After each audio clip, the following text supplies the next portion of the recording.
রাজ চক্রবর্তী, যিনি একজন ডিরেক্টর ছিলেন, তিনি রাজনীতিতে এসেছিলেন 2021 সালে, জয়লাভ করেছিলেন, মানুষকে সার্ভ করেছেন। 2026-এ তিনি হেরেছেন, এখন তিনি অবসর নিচ্ছেন রাজনীতি থেকে।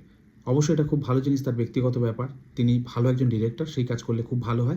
সেটা সম্পূর্ণ তার ব্যাপার, আমি বলার কেউ না বা আপনি বলার কেউ না। কিন্তু এখানে একটা অটোমেটিক প্রশ্ন এসে যাচ্ছে, যে জিনিসটা আমি প্রথম থেকে বলে আসছি, একদম শুরুর সময় থেকে। পলিটিক্সে সেলিব্রিটিদের আনা অর্থহীন। তাদের আনা মানে নিজের পায়ে নিজের কুড়ুল মারা, তার বেলা কিচ্ছু না। বলে দিচ্ছি কীভাবে। রাজ চক্রবর্তী ততদিন তৃণমূলের সঙ্গে ছিলেন যতদিন তিনি জিতেছেন।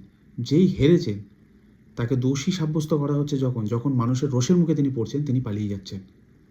এইখানে একটা সমস্যা তৈরি হচ্ছে সেই সমস্ত দলের মধ্যে, যারা গ্রাউন্ড লেভেলের কর্মী, যারা প্রথম থেকে খেটে আসছে, যারা সত্যিকারে এই দলটিকে ভালোবাসে, তাদেরকে টিকিট দেওয়া হচ্ছে না। তাদেরকে সাইডে সরিয়ে কিছু স্বার্থসিদ্ধি করার জন্য এদেরকে টিকিট দেওয়া হচ্ছে। যখন জিতছে খুব ভালো, যখন হেরে যাচ্ছে দেখুন এরা চলে যাচ্ছে।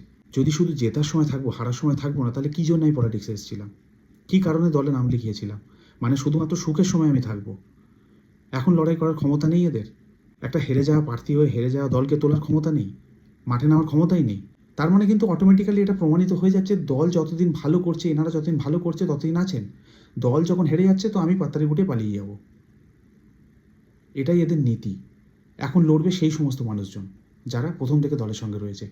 তাহলে দল তাদেরকে টিকিট না দিয়ে এদেরকে টিকিট দিচ্ছে ফেস ভ্যালুর জন্য। এতদিন ওয়েস্টবেঙ্গলে কিন্তু এই জিনিসটাই চলছিল, মুখ দেখে কিন্তু ভোট দেওয়া। কিন্তু সেই মনোপলিটা এখন ব্রেক হয়ে গেছে, এরাও বুঝে গেছে। এদের মধ্যে তো সেই ব্যাপারটা নেই, সেই নিষ্ঠা নিয়ে তো দলে এরা আসেনি, এসছে অন্য কোনো কারণে। যদি সেই কারণে আসতো না, দল পড়ে গেলেও আজ দলের সঙ্গে থাকতো। হ্যাঁ, ব্যক্তিগত কিছু আক্রমণ তার ওপর হচ্ছে, অনেক রকম ব্যাপার হচ্ছে, তিনি ফ্যামিলি ম্যান, কিন্তু তখন ভাবেননি কেন যখন তিনি জিতেছিলেন, যখন তিনি বড় বড় কথা বলেছিলেন? এখন কেন ভাবলেন? দেখুন, এটা সম্পূর্ণ তার ব্যক্তিগত ব্যাপার, আমার বলার অধিকার নেই, আপনারও বলার অধিকার নেই এরা কোন দল করবে না করবে বা এরা কেন রাজনীতিতে এসছে। কিন্তু অটোমেটিক কিছু প্রশ্ন এসে যাচ্ছে এই রিজাইনের পরে। তাই আমি সবসময় মনে করি, এখনও মনে করি, যারা যোগ্য তাদেরকে টিকিট দিন, তাদেরকে ভোট দিন।